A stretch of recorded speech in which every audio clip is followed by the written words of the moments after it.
नमस्कार, मैं हूं डॉक्टर सुनीता चंद्रा। एक बार फिर आपके साथ हाजिर हूं कुछ सवाल और जवाब के साथ एक बहुत ही कॉमन समस्या को लेकर, जिसे कहते हैं पॉलीसिस्टिक ओवेरियन सिंड्रोम या पॉलीसिस्टिक ओवेरियन डिजीज। तो ये बहुत ही कॉमन डिसऑर्डर है और आजकल का पाया जाने वाला सबसे ज्यादा कॉमन है। स्पेशली यंग गर्ल्स में माएँ बहुत ज्यादा परेशान हो जाती हैं जब उनके बच्चों के पीरियड्स लेट हो जाते हैं, समय पे नहीं आते हैं। तो मैं बात कर रही हूँ पीसीओएस, पॉलीसिस्टिक ओवेरियन सिंड्रोम। ये क्या है? पॉलीसिस्टिक ओवेरियन सिंड्रोम की अभी तक कोई परिभाषा नहीं बन पाई है। और हम क्यों इसके बारे में बात कर रहे हैं? क्योंकि लगभग 10 लाख से ज्यादा फीमेल्स इससे सफर कर रही हैं। इसे बहुत ही सही तरीके से थेफ्ट ऑफ वुमेनहुड कहा गया है, मतलब कि जो आपका सच में जो लेडी का एक ग्रेस है उसको ये ले जाता है। तीसरा ये कि यदि एक बहन को है तो दूसरी को होगा, माँ को है तो बेटियों को होगा, तो जेनेटिक भी है, इसलिए हम लोग इसके बारे में ज्यादा बॉदर्ड हैं। पॉलीसिस्टिक ओवेरियन सिंड्रोम कैसे डायग्नोज करते हैं, कब शुरू होता है, क्या कर सकते हैं, इसी के बारे में मैं बात करूंगी।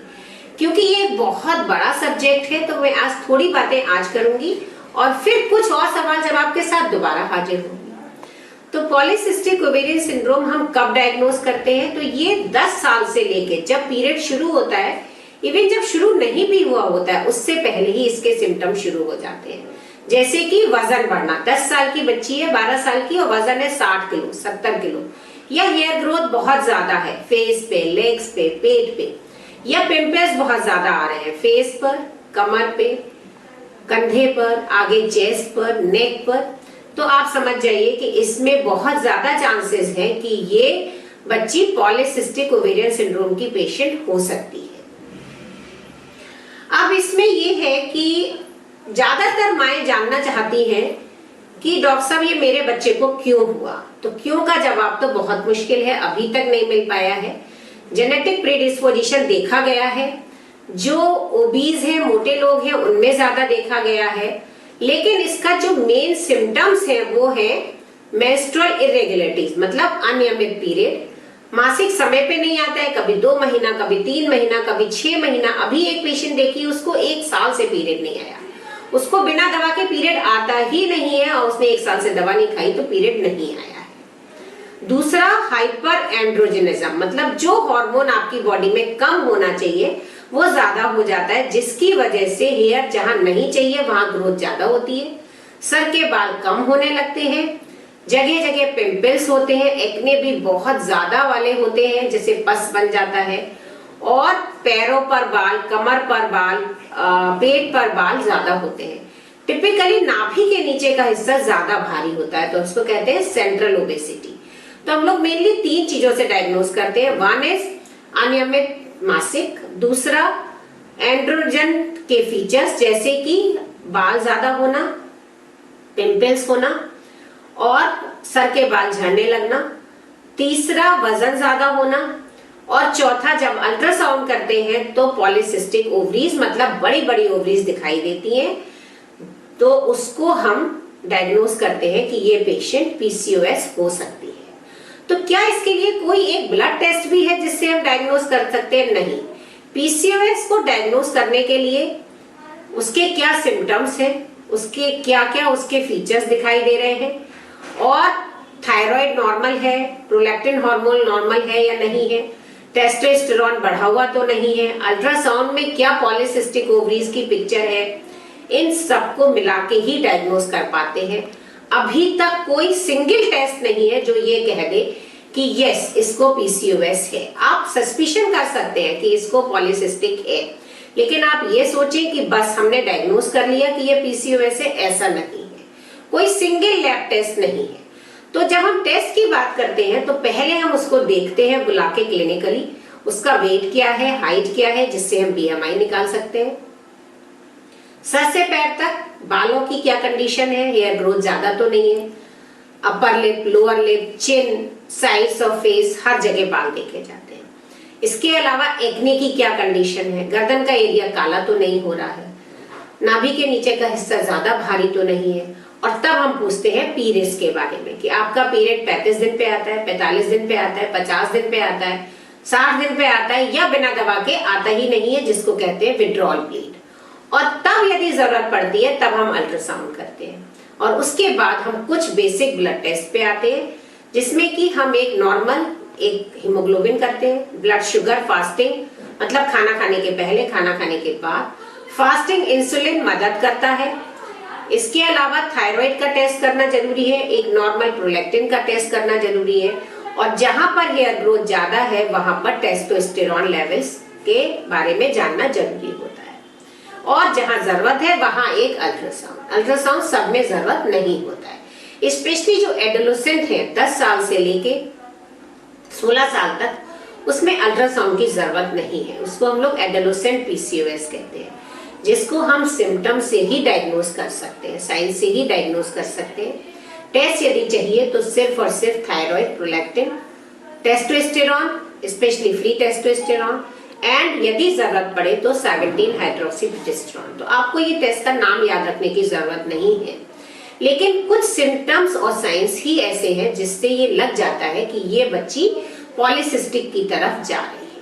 अब आप पूछेंगे कि डॉक्टर साहब ठीक है, ये तो मुझे समझ में आ गया कि मेरे को ये हो रहा है, पर मैं इसके लिए क्या कर सकती हूँ। तो मैं आज सिर्फ और सिर्फ बात करूंगी लाइफ स्टाइल मॉडिफिकेशन, जो इसका फर्स्ट लाइन ऑफ ट्रीटमेंट है, जिसमें आपको अपना वेट कम करना है। सिर्फ 4 से 5% ऑफ वेट लॉस जो है उससे आपकी साइकिल्स रेगुलर हो सकती है। दूसरा, डाइट में लो ग्लाइसेमिक इंडेक्स खाना खाना है, जिसमें आता है मैदा, आलू, मैदा, मीठी चीजें, ये आप चिकनाई, ये आपको कम करना है। तो high protein, low carbohydrate and low fat diet. दिन में कम से कम 40 मिनट पर डे की एक्सरसाइज करनी ही है, जो आपको पसंद हो, पर it is must. So diet, exercise is must. Life style modification इसका सबसे पहला ट्रीटमेंट है।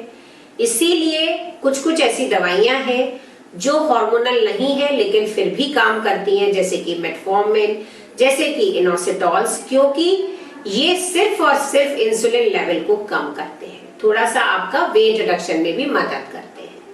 तो ट्रीटमेंट तो इसके बहुत सारे हैं डिपेंडिंग ऑन सिम्टम्स। जैसे यदि मैं बात करूं कि अब मैं बात करती हूँ सिर्फ उन बच्चियों की जो अभी 12 साल से 18 साल के बीच में है, जिनकी माओ को सिर्फ 2 चिंता है, एक इसका वजन कम हो जाए, दूसरे इसके पीरियड्स रेगुलर हो जाए, और तीसरी इसकी हेयर ग्रोथ कम हो जाए।